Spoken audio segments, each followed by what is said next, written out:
शहापूर विधानसभेच्या पार्श्वभूमीवर जिजाऊ संघटनेची आढावा बैठक वैश्य समाज हॉल शहापूर येथे मोठ्या थाटामाटात संपन्न। जिजाऊ देणार विधानसभेसाठी सक्षम असा उमेदवार।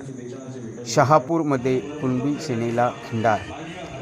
कुणबी सेनेचे तालुका अध्यक्ष दिनेश निमसे यांचा जिजाऊ संघटनेत निलेश सांबरे यांच्या हस्ते जाहीर प्रवेश। कुणबी सेना प्रमुख विश्वनाथ पाटील काय निर्णय घेणार? कोण असेल पुढील कुणबी सेनेचा तालुका अध्यक्ष? महाराष्ट्र नवनिर्माण सेनेनेही आपली उमेदवारी जाहीर केल्यास शहापूरमध्ये चौरंगी लढत होण्याची शक्यता।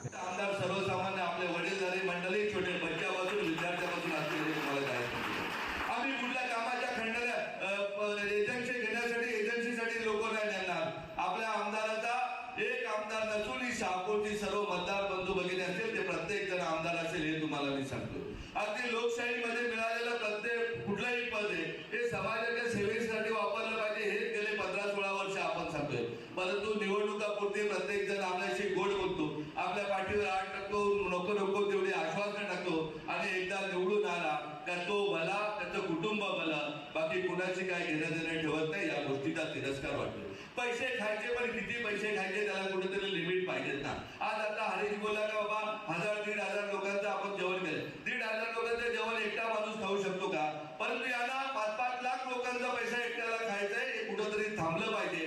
कोणी काय 5 वर्षे आळीपाळीने जमीन कशाला देतो त्याप्रमाणे शहापूर विधानसभा कशाला द्यायचं कोणी स्वप्न बघत असेल ते त्यांनी विसरून जावं एवढंच मी या प्रसंगी बोलतोय। शहापूरचा सर्वांगीण विकास करण्याची जबाबदारी माझी असेल वैयक्तिक, माझ्यासोबत जिजाऊच्या प्रत्येक कार्यकर्त्याची असेल हा शब्द आपल्याला तिथे सांगायला देतोय। राजकारण हा स्वतःचा पोट भरण्याचा धंदा नसून ते सामाजिक क्षेत्रातील एक चांगलं काम असेल। शहापूरचा आमदार म्हणा, भिवंडी ग्रामीणचा म्हणा, डहाणूचा म्हणा, विक्रमगडचा म्हणा किंवा बोईसरचा म्हणा, ज्या ज्या ठिकाणचे आपले आमदार असतील ते एक आदर्श लोकप्रतिनिधी मधून देशाच्या पंतप्रधान किंवा राष्ट्रपती महोदयांकडून त्याचा सत्कार केला जाईल अशा प्रकारचं आपण काम करू आणि शहापूर पॅटर्न पूर्ण राज्यामध्ये कसे लागू होईल अशासाठी आपण काम करू। तर निवडणुका आज आपण बघा काय दुर्दैवी अवस्था आहे। प्रचंड हुशार विद्यार्थी या मतदारसंघात तालुक्यामध्ये प्रचंड हुशार मेहनती शेतकरी आहेत। शेतकऱ्यांच्या मालाला बाजारभाव नाही। आपण बघतोय विद्यार्थ्यांना प्लॅटफॉर्म नाही। जिजाऊ मार्फत आपण प्लॅटफॉर्म निर्माण करून दिलेला आहे। आज शेकडो हजारो विद्यार्थी प्रशासनामध्ये नोकरीला लागत आहेत। परंतु आपण पिण्याचा पाण्याचा हा प्रश्न आहे। मगाशी आसनगावच्या दादांनी सांगितलं खरोखरच एवढी वाईट परिस्थिती, या सगळ्या परिस्थिती बदलण्यासाठी अनेक पक्षाचे मोठमोठे पदाधिकारी गेल्या 1-2 महिन्यापासून मला भेटून जातात। मला ते एकच सांगतात हे दोघे सोडून तिसरा कुठलाही उमेदवार द्या, आम्ही 100% सर्व ताकदीनिशी आपल्या बरोबर असू। त्यामुळे कुणीही गैरसमज करू नका। मी नसताना तुम्ही 75,000 मतं काढलेत, आता मी तुमच्या बरोबर गावगाव येणार आहे। 1.25 लाख मतं आपण काढू एवढं तुम्हाला मी जाहीरपणे सांगतोय। आजचा माझा हा बोललेला विषय 1.25 लाख मताधिक्य आपला उमेदवाराला मिळतील हा वाक्य तुम्ही कुठेतरी रेकॉर्ड करून ठेवा आणि 23 नोव्हेंबरला निकाल लागल्यानंतर मोजा 1.25 लाखापेक्षा एकही कमी मतदान नसेल अशी परिस्थिती आपण मध्ये मी आपल्यामध्ये प्रचारासाठी नव्हतो, मी शहर सांभाळत होतो।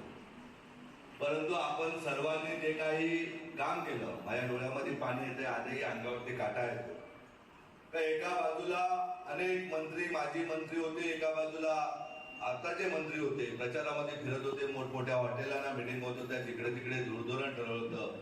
अगदी पश्चिम महाराष्ट्रापासून तर राज्यातील नव्हे तर देशातील नेते आले होते का जेणेकरून निवडणुकीच्या प्रचार धुरा सांभाळत होता। परंतु माझ्या प्रचाराची धुरा आपल्यासारखे प्रत्येक घराघरातली जिजाऊ, घराघरातले संभाजीराजे, घराघरातले शिवबा सांभाळत होते आणि त्यामुळे त्या शहापूरमध्ये 74,000 जवळजवळ 75,000 मताधिक्य कुठल्याही लाभाशिवाय कुठल्याही लोभाशिवाय शहापूरकरांनी मिळवून दिलेले। जे युती करतील त्यांचा आम्ही स्वीकार करू। परंतु 1980 पासून ज्यांच्या ताब्यामध्ये शहापूरचं नेतृत्व आहे, जे शहापूर मुंबईला पाणी देतं, जे शहापूर ठाण्याला भिवंडीला पाणी देतं आणि त्याच्या बघितलं आपण का आसनगाव सारख्या शहरामध्ये दर आठवड्यातून पाणी येते किंवा 15 दिवसातून पाणी येतं। आरोग्याची समस्या भीषण आहे। त्यामुळे ते 2 उमेदवार सोडून येणाऱ्या सगळ्यांचा स्वागत केलं जाईल। नुसता जिजाऊचा उमेदवार नसेल तर शहापूरकरांचा उमेदवार असेल नक्कीच असं मी सांगतो। आपण जे आता सध्याचे जे घटक पक्ष आहेत ते तर युती करणार असतील जिजाऊ संदर्भात, तर काय सांगाल तुम्ही? आता स्वागत करू त्यांचं आम्ही। परंतु उमेदवार तरुण तडफदार असेल, मी ज्याप्रमाणे सांगितलं, कुठल्याही प्रकारचं कुठल्याही कामाचं लाच घेणारा नसेल, पर्सेंटेज घेणार नसेल, कोणाच्यात भांडणं लावणार नसेल, ज्यांनी मतदान केलं नाही त्यांच्यावरही खोट्या केसेस करणार नसेल एवढं नक्कीच सांगतोय. जी संकुचित वृत्ती आहे का 5 वर्ष मी 5 वर्ष तू, जे विरोधक आहेत त्यांच्यात भांडणं लावायची. आता आपण बघितलं का डोळखाम भागामध्ये 2 समाजामध्ये वाद कसा लावण्याचा प्रयत्न केला, त्या सगळ्यांना बाजूला ठेवण्यात येईल. आणि ते तर आम्ही जाहीर केलेलं का अगदी ज्यांनी खोटे प्रचार केले तर आदिवासी समाजाला भडकवण्याचं काम केलेलं आहे, या लोकांना राजकारणापासून पुणे शहापूर तालुक्यातच नाही तर महाराष्ट्रातून आले. आपण जे आता गेल्या 40-45 वर्षापासून जी घराणेशाही पद्धत चालू आहे, आलटून पालटून असे उमेदवार फक्त निवडून येतात. या संदर्भात जो तालुक्यामधील जो प्रश्न आहे, तिसरा पर्यायी उमेदवार पाहिजे. तिसरा पर्यायी उमेदवार स्ट्रॉंग तरुण शिकलेला देऊ, निर्व्यसनी देऊ. कारण हा वारकऱ्यांचा तालुका आहे, इथे मोठ्या प्रमाणात वारकरी संप्रदाय आहे, मेहनत करणाऱ्या शेतकऱ्यांचा आहे. जो शेतकऱ्यांचा, शेतमजुरांचा विचार करेल, शिकणाऱ्या विद्यार्थ्यांचा विचार करेल, एज्युकेशन हा बांधण्याचं स्वप्न बघेल, मेडिकल हा बांधण्याचं स्वप्न बघेल. अगदी मी तर खासदार झालो असतं तर IT पार्क इथे आणलं असतं का इथल्या बांधवांना भगिनीला नोकरीसाठी बाहेर जायला लागलं असतं. त्यातील 5 वर्ष हळूहळू परंतु तोपर्यंत इथला आमदार म्हणून त्याची जबाबदारी असेल का इथे रोजगारी उपलब्ध केला जाईल. इथला कुठला तरुणी बाजूला भिवंडीला रोजगारासाठी 10,000 रुपये नाही देणार आणि त्याचे कमिशन करणाऱ्या लोकांच्या मागे. आपण शहापूरची विधानसभा लढवणं हे जिजाऊकडून कन्फर्म आहे. एकदम आहे. एखाद्या पक्षाकडून जर त्या पक्षाला युतीसाठी किंवा तुम्ही मदत करण्याचं वेळ आहे तसं नाही का दोर कापलेला आहे. या आता दोर सगळ्या जनसामान्यांच्या हजारो लोकांच्या हातामध्ये, लाखो लोकांच्या हातामध्ये. लोकसभेला अस्तित्वाची लढाई होती कुणबी समाजाची. आता आदिवासी उमेदवार देणार आहात आपण, तर आपल्याला अधिक प्रयत्न करायला लागणार आहेत. काय सांगाल आपण? आता तर उलटे आदिवासी समाज पण भरभरून मतदान केलं. आता त्यांनाही लक्षात आलं का त्या खोट्या बॉम्ब केल्या होत्या. कारण अनेक आमचे लाभार्थी खेड्यापाड्यावर जिजाऊ काम कुठे करते, जे गोरगरीब आदिवासी समाजामध्ये जास्त काम करते. आज नोकरीला लागलेले लोक आहेत. काल 79 लोक लागले. 79 मध्ये 79 आदिवासी समाजाचे आहेत. गाडी या आजी माझी लोकांनी घरातलीच लोक लावलेले आहेत. तुम्ही बघा, घरातलाच पोरगा निवडून आला पाहिजे, आपलीच बहीण निवडून आली पाहिजे, अशा प्रकारचं काम केले. माझाच मुलगा पुढे आमदार झाला पाहिजे. तर या गोष्टी जिजाऊ नाही करत. जिजाऊ जात पात धर्म नाही बघत.